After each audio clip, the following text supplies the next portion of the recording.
Hello नमस्कार बाल दोस्तों। આજે આપણે બ્રિજ કોર્સ ક્લાસ રેડીનેસ જ્ઞાન સેતુ અંતર્ગત ધોરણ 4 ગણિત વિષયની અંદર પ્રકરણ 2ના ભાગ નંબર 2નો અભ્યાસ કરીશું।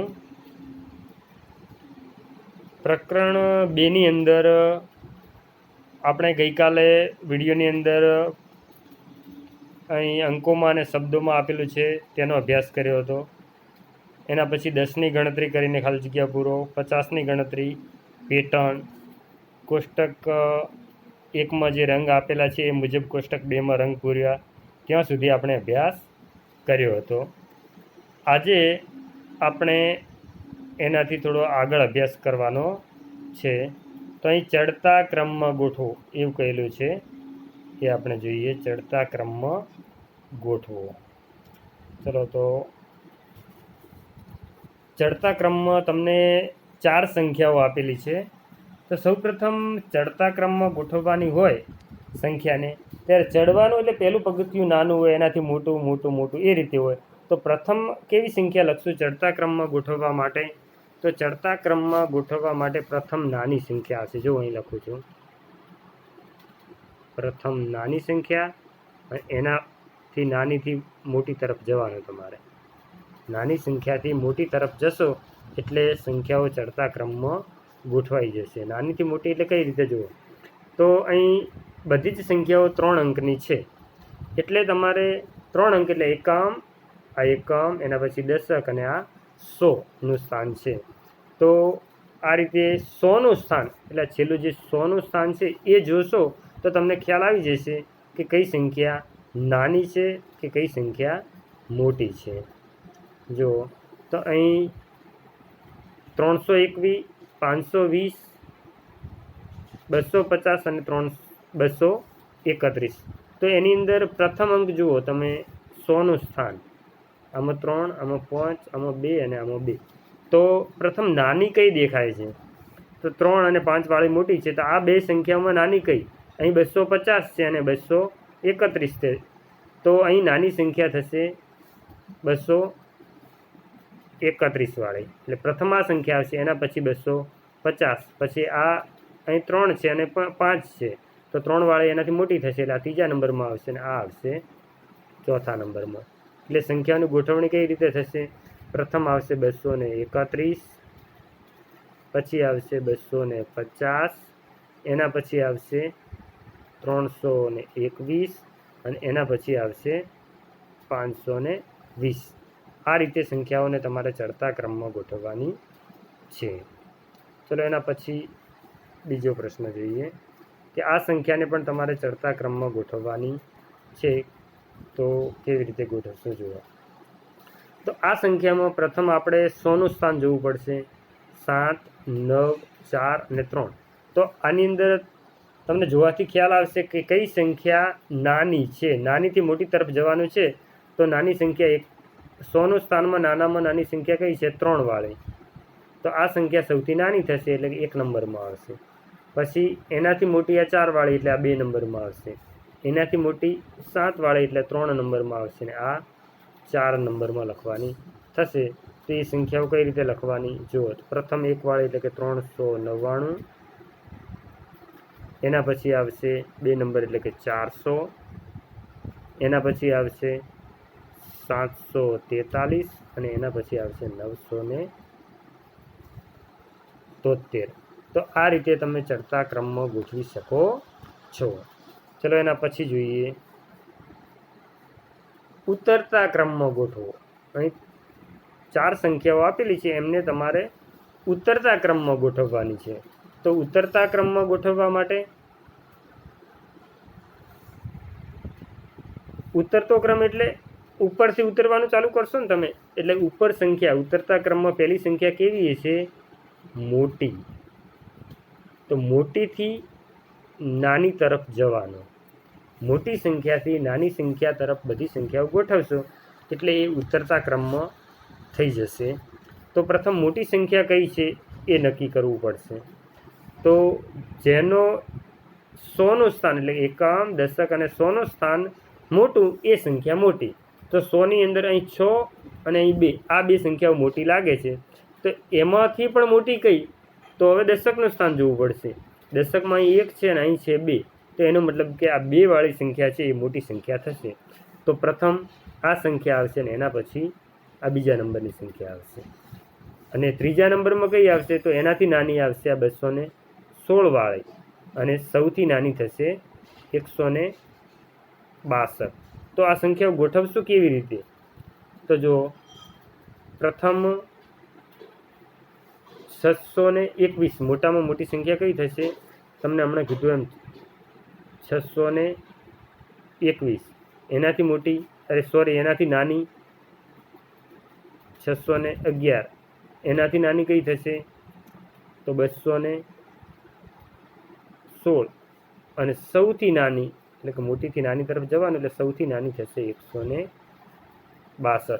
આ રીતે ઉતરતા ક્રમમાં સંખ્યાઓ ગોઠવી શકાય છે. ચલો એના પછી જોઈએ.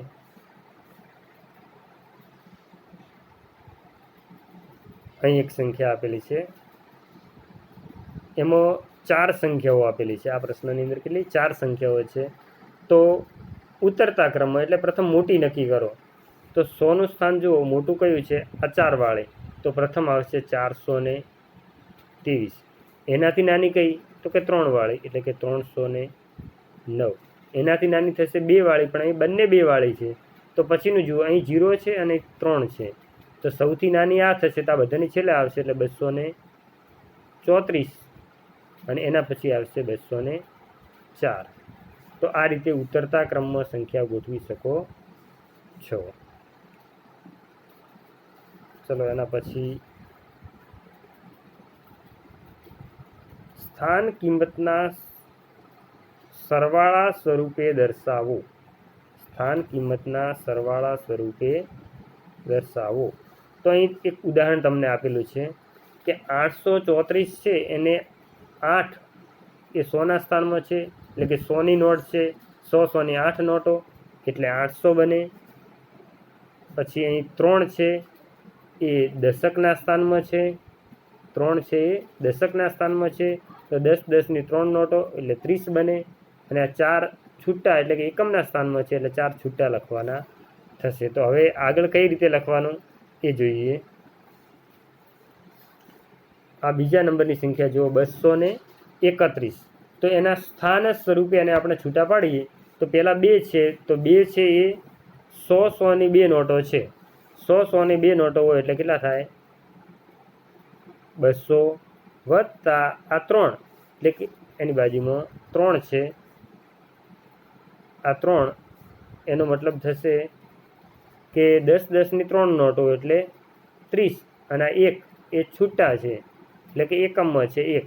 તો 230 અને 1 ભેગા કરીએ એટલે 231 બની જાય છે. તો આનો જવાબ તમે આ રીતે સ્થાન કિંમતના સરવાળા સ્વરૂપે દર્શાવી શકો છો. ચલો એના પછી બીજો પ્રશ્ન જોઈએ.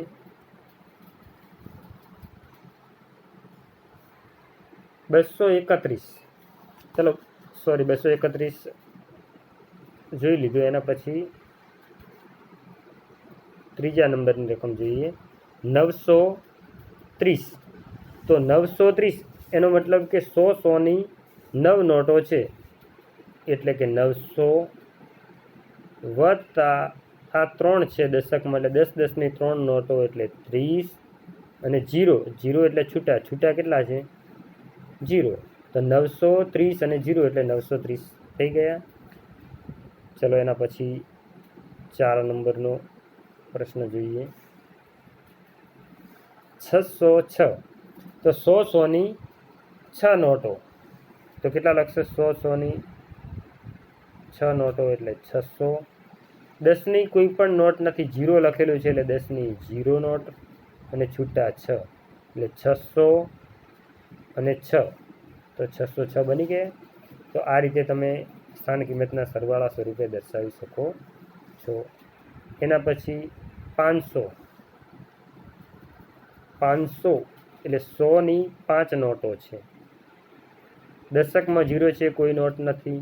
એકમમાં 0 છે કોઈ નોટ નથી. આ બધા ભેગા કરો એટલે 500. થઈ જશે. ઓકે, ચલો એના પછી છઠ્ઠા નંબરની ખાલી જગ્યા જોઈએ. છઠ્ઠા નંબરનો પ્રશ્ન. ઓકે, છઠ્ઠા નંબરમાં લખેલું છે 797, એટલે 100ની અંદર 7 છે એટલે 100 100ની 7 નોટો. 700 દશકમાં 9 છે તો 10 10ની 9 નોટો એટલે 90, અને એકમમાં 7 છે એટલે 7 છૂટા. 790 ને 7 એટલે 797. તો આ રીતે તમે સ્થાન કિંમતના સરવાળા સ્વરૂપે દર્શાવી શકો છો. તો અહીં બાકીના બે પ્રશ્ન છે, 7મો અને 8મો. આ બંનેનો જવાબ તમારે જાતે લખવાનો છે. જાતે આ રીતે સ્થાન કિંમતના સરવાળા સ્વરૂપે દર્શાવી અને અહીં લખવાનો છે. ચલો એના પછીનો પ્રશ્ન જોઈએ. હું કોણ? એ કેટલાક વિધાન આપેલો છે, એના પછી તમને પૂછ્યું છે કે હું કોણ. તો પ્રથમ વિધાન જોઈએ. શું છે? મારા એકમનો અંક 5 છે. મારા એકમનો અંક 5 છે. મારા દશકનો અંક એકમના અંક કરતાં 3 વધુ છે. તો હવે અહીં જુઓ, મારા એકમનો અંક 5 એટલે પહેલાં લખી દેવાના 5. હવે દશકમાં કેટલા છે? તો મારા દશકનો અંક એકમના અંક કરતાં 3 વધુ. એકમમાં જેટલા છે એના કરતાં 3 વધારે, તો 5 ને 3 8. તો હું કઈ સંખ્યા છું? તો એ સંખ્યા બનશે 85. તો તમારે પહેલી ખાલી જગ્યામાં જવાબ લખવાનો છે 85. ચલો બીજી ખાલી જગ્યા જોઈએ. મારા એકમનો અંક 7 છે તો એકમમાં લખવાના 7. મારા દશકનો અંક એકમના અંકથી 2 ઓછો છે. આ દશકનો અંક છે એ એકમના અંક કરતાં 2 ઓછો છે. તો 2 ઓછો એટલે 7માંથી 2 કાઢી નાખો તો કેટલા બચશે? 5. મારા દશકનો અંક એકમના અંકથી 2 ઓછો છે. થઈ ગયો 2 ઓછો. હવે નીચે વિધાન આપેલું છે, મારા 100નો અંક દશકના અંકથી, આ 100નો જે અંક છે એ દશકના અંકથી 1 વધારે છે. આના કરતાં 1 વધારે છે. તો જો મારા દશકનો અંક એકમના અંકથી 2 ઓછો, તો 2 ઓછો થઈ ગયો. મારા 100નો અંક દશકના અંકથી 1 વધારે, તો દશક કરતાં 1 વધારે થઈ ગયો. તો કઈ સંખ્યા બની? બોલો, હું કઈ સંખ્યા છું? તો એ સંખ્યા બનશે 657. અહીં બીજી ખાલી જગ્યામાં તમારે લખવાના 657. ચલો એના પછી ત્રીજી ખાલી જગ્યા જોઈએ.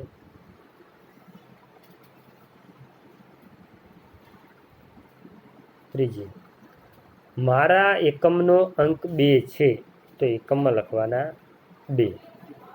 મારા દશકનો અંક 100ના અંકથી, એટલે એકમ દશક ને 100 સુધી સંખ્યા છે એવો ખ્યાલ આવી ગયો. મારા દશકનો અંક, દશકનો જે અંક છે એ 100ના અંકથી 3 વધુ છે. આ 100માં જે છે એના કરતાં 3 વધારે લખવાનો છે, એટલું યાદ રાખો. તો તમે અહીં 100ની અંદર 1 લખો તો 3 વધારે એટલે 4 થશે. તો અહીં 142 જવાબ તમે લખી શકો છો. ક્યારેક તમે એકમનો અંક અહીં 2 લખો, અહીં 100ના સ્થાનમાં તમે 3 કરો તો અહીં 3 વધારે એટલે 3 ને 3 6. આ રીતે પણ જવાબ લખી શકો છો. તમે 100ના સ્થાનમાં કઈ સંખ્યા લો છો એના આધારે દશકનો અંક 3 વધારે હોય તો તમને માગ્યા મુજબની જે સંખ્યા છે એ મળી જાય છે. તો ચલો એના પછી, એટલે કહેવાનો મતલબ ત્રીજી ખાલી જગ્યામાં જવાબ તમે અલગ અલગ લખી શકો છો. ચલો ચોથી ખાલી જગ્યા જોઈએ.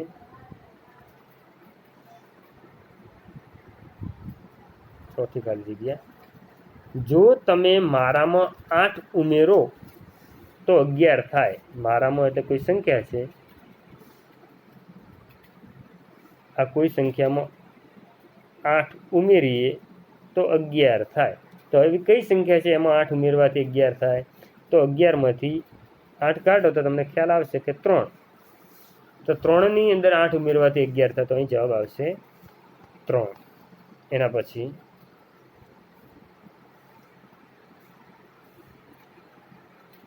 પાંચમો પ્રશ્ન જુઓ. જો તમે મારામાં 9 ઉમેરો તો 9 થાય, કોઈ સંખ્યા એમાં 9 ઉમેરો તો 9 થાય. તો કઈ સંખ્યામાં 9 ઉમેરવાથી 9 થાય? તો અહીં 9 સરવાળો કરવો હોય તો કઈ સંખ્યા મૂકશો? x મૂકવો તો 10 થઈ જાય, તો 0 મૂકવાનો. 9 અને 0 9 થાય, તો અહીં જવાબ આવશે 9. ઓકે, ચલો એના પછી નેક્સ્ટ 6 નંબર. જો તમે મારામાં 6 અને 4 ઉમેરો, કોઈ સંખ્યા છે એમાં 6 અને 4 એટલે કે 10 ઉમેરો તો 40 થાય છે. તો બોલો એ સંખ્યા કઈ છે? તો કેટલામાં 10 ઉમેરવાથી 40 થાય? તો 40માંથી 10 કાઢો એટલે ખ્યાલ આવી જશે કે 30માં 10 ઉમેરવાથી 40 થાય છે. તો અહીં જવાબ લખવાનો 30. ચલો એના પછી 7મો પ્રશ્ન.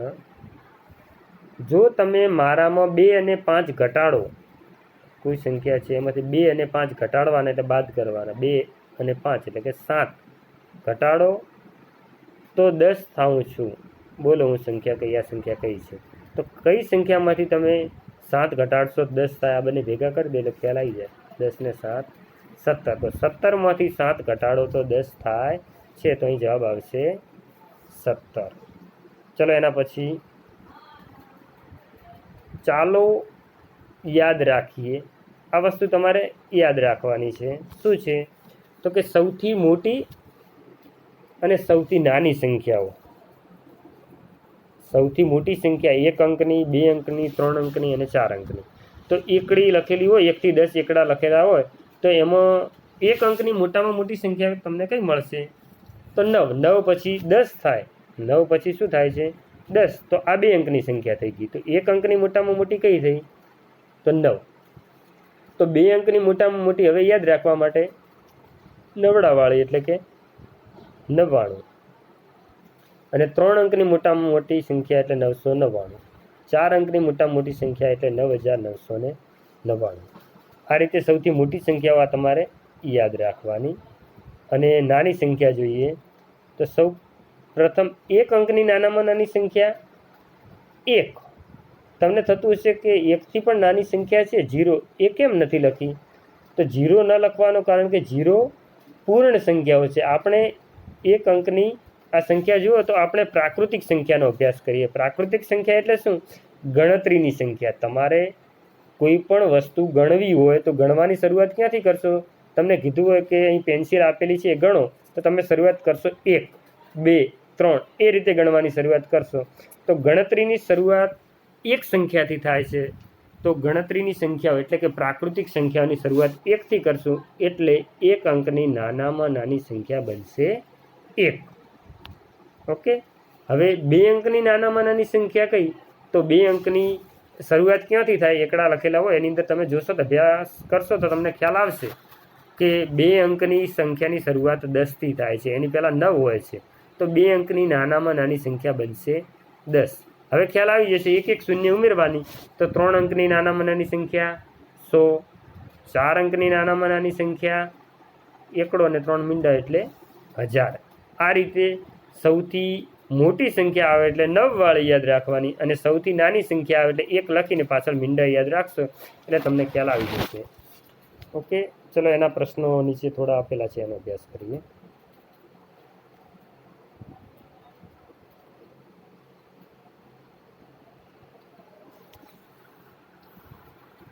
જો તમે મારામાં, આ પહેલો પ્રશ્ન જુઓ, જો તમે મારામાં 2 અંકની મોટી સંખ્યા ઉમેરો, કોઈ સંખ્યા છે એમાં 2 અંકની મોટી એટલે 99. આપણે આગળ જોયું કે 2 અંકની મોટી સંખ્યા કઈ?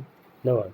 જો તમે મારામાં 2 અંકની સૌથી મોટી સંખ્યા ઉમેરો તો 100 મળે. તો એ સંખ્યા કઈ? આ ખાલી જગ્યામાં શું લખશો? તો કઈ સંખ્યામાં 99 ઉમેરો તો 100 થાય? 1માં. તો અહીં જવાબ આવશે 1. 1માં 99 ઉમેરવાથી 100 બને છે. ઓકે, ચલો એના પછીનો પ્રશ્ન.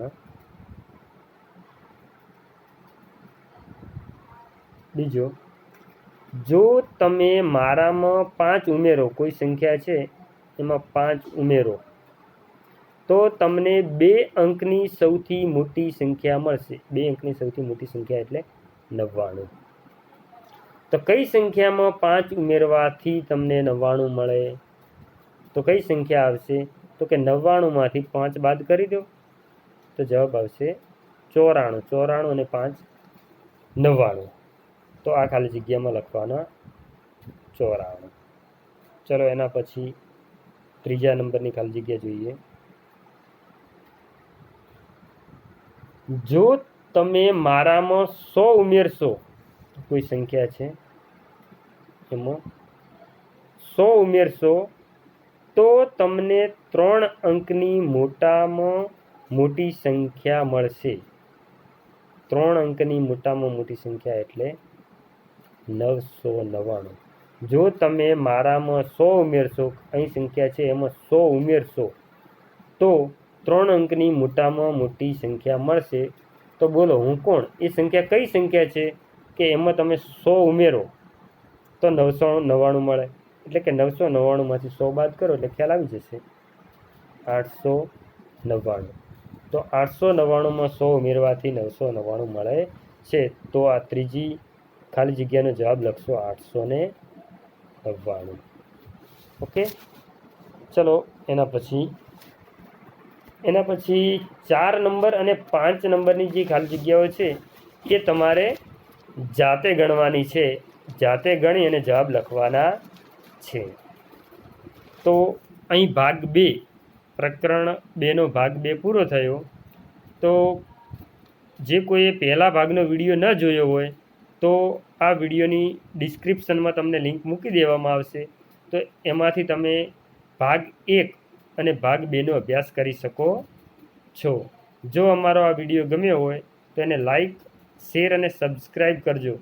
જેથી અને સબસ્ક્રાઈબની બાજુમાં બેલ આઇકોનનું બટન આપેલું હશે એ દબાવશો તો અહીંથી જે વિડીયો મૂકવામાં આવે એનું નોટિફિકેશન તમને તરત જ મળી જશે અને એ વિડીયો તમે સરળતાથી જોઈ શકો છો. Okay, thank you.